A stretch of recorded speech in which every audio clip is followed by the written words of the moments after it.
Hit TV ప్రేక్షకులకు శుభాభివందనములు. దేవి భాగవతంకి స్వాగతం, సుస్వాగతం. ఎప్పుడైతే శుక్రాచార్యుడు సంపూర్ణత్వంగా, సంపూర్ణంగా ఆ పరమాత్ముని యొక్క అనుగ్రహాన్ని పొందాడో, వరాలని పొందాడో, తను కోరుకున్నట్టు, తను అనుకున్నట్టు తనకి కావలసినవన్నీ సంపాదించుకున్నాడో, ఆయన ఎంతగానో ఆనందంగా ఉన్నాడు. అయితే ఈ ఆనందంగా ఉండేటువంటి ఆ శుక్రాచార్యుడి వారి పక్కన ఒక స్త్రీమూర్తి, అంటే ఇంద్రుని కుమార్తె నిలబడి ఉంది. ఎప్పుడైతే ఆవిడని చూశాడో అప్పుడే తపస్సు నుంచి బయటికి వచ్చాడు కదా! అప్పటి వరకు కూడా పరమాత్ముని యొక్క స్మరణలో, పరమాత్ముని యొక్క భావనలోని, చూపులోనే ఉన్నాడు తప్ప ఆయనకి ఏమీ కనిపించట్లేదు, వినిపించడం లేదు. బహ బహిర్గతమైనటువంటి దృష్టి లేదు ఆయనకి. అంతర్గత దృష్టే, పరమాత్మపై దృష్టే తప్ప. బహిర్గత దృష్టి ఎప్పుడైతే వచ్చిందో, అంటే తపస్సు పూర్తయిందో, ఆ పక్కనుండేటువంటి ఆవిడని చూసి, "నీవు ఎవరివి? నీవు ఎవరి కుమార్తెవి? నీ పేరేంటి? ఎందుకు ఇక్కడికి వచ్చావు? అసలు ఏమి పని?" అందమైనటువంటి, మధురమైనటువంటి ఆ యొక్క చూపు ఉన్నటువంటి చిన్నదానివి నువ్వు. నీ కోరిక ఏమిటో చెప్పు. నీవు దేనికోసం ఇక్కడికొచ్చావు? ఇంతటి భయంకరమైనటువంటి దుష్కరం ఈ యొక్క చర్యలన్నీ, అంటే నాకు దుష్కార్యం, ఈ అడవిలోని, అది కూడా నిప్పులు, సెగలు ఎప్పుడూ వేడితో ఉండేటువంటి అటువంటి ప్రాంతంలోని ఆవిడ ఉండి ఆవిడ సేవలు చేసింది కాబట్టి, నీ సేవలు నాకు, ఆ స్థితిలో నువ్వు చేసినటువంటి సేవలు నాకు తృప్తి కలిగాయి. నీకేం కావాలి? ఏం వరం కావాలో కోరుకో, నేనిస్తాను అన్నట్టు. చూసారా? ఆవిడ చేసినటువంటి సేవలకి, అంటే భగవత్ కార్యము, మంచి చేసేటువంటి వారికి, అలాగే తపస్సులు చేసేటువంటి వారికి కనుక సహాయపడితే, లేకపోతే వారికి పరిచర్యలు చేస్తే ఖచ్చితంగా దాని యొక్క అనుగ్రహం, దాని యొక్క ఫలితం దక్కి తీరుతుంది. ఇక్కడ ఈ జయంతి తపస్సులో ఉండినటువంటి ఆ యొక్క శుక్రాచార్యుడికి సేవ చేసింది కాబట్టే ఆవిడ వరాన్ని పొందగలిగేటువంటి శక్తికొచ్చింది. అందుకనే ఇప్పుడుకున్నటువంటి కాలమాన పరిస్థితుల్లో కూడా ఎవరైతే భగవత్ కార్యాలు, అలాగే తపస్సులు,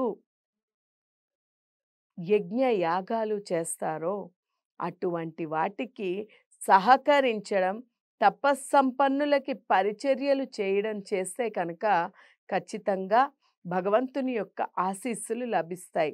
అలాగే ఎప్పుడైతే ఈయన ఏ వరం కావాలో కోరుకోమన్నాడో, జయంతి యొక్క మొహము ఆనందంతో కళకళలాడిపోయింది.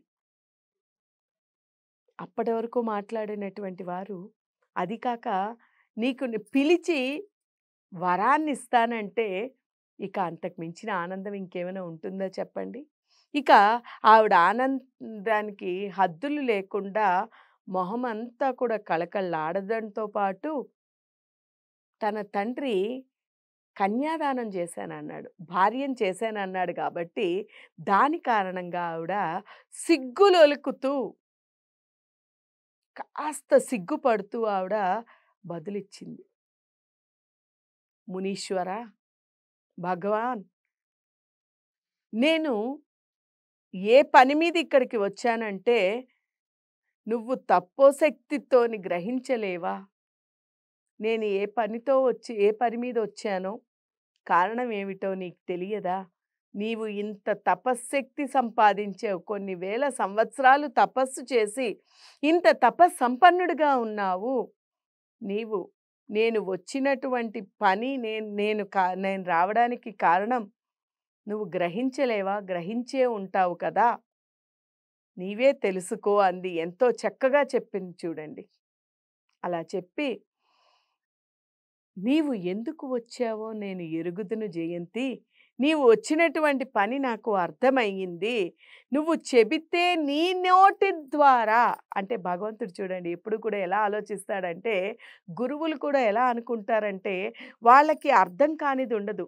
ఎవరు ఏ రీతిలో వచ్చారు, ఎవరు ఏది చేయడానికి, ఏ కార్య నిమిత్తంగా వచ్చారు అనేది వాళ్ళకి తెలియకుండా ఉండదు. కానీ వారి నోటి నుంచే వారొచ్చినటువంటి కార్యాన్ని తెలుసుకోవాలనుకుంటారు. అలాగే ఆయన కూడా నీవు ఎందుకు వచ్చావో నేను ఎరుగుదును. కానీ నీ యొక్క అంతరార్థం నీ నోటి ద్వారా వినాలి అనేటువంటి నా కోరిక కాబట్టి నేను దాని నిమిత్తంగా అడుగుతున్నాను. ఏంటో చెప్పు. నీ మనసులో ఉన్నదే నాకు చెప్పు. మనసులో ఉన్నదేమిటో చెప్పు అనేసరికి ఆవిడ ఇంకా సిగ్గుపడిపోతూ, ఇంకా ఆనందపడిపోతూ ఆవిడ నేను నీకు భద్రంగా ఉంటాను. నువ్వేమి కంగారు పడకు అంటేసరికి, మహాముని నేను ఇంద్రుడి యొక్క కుమార్తెని. ఆవిడ ఎవరి కుమార్తెో చెప్పేసరికే శుక్రాచార్యుడు అన్నీ గ్రహిస్తాడు.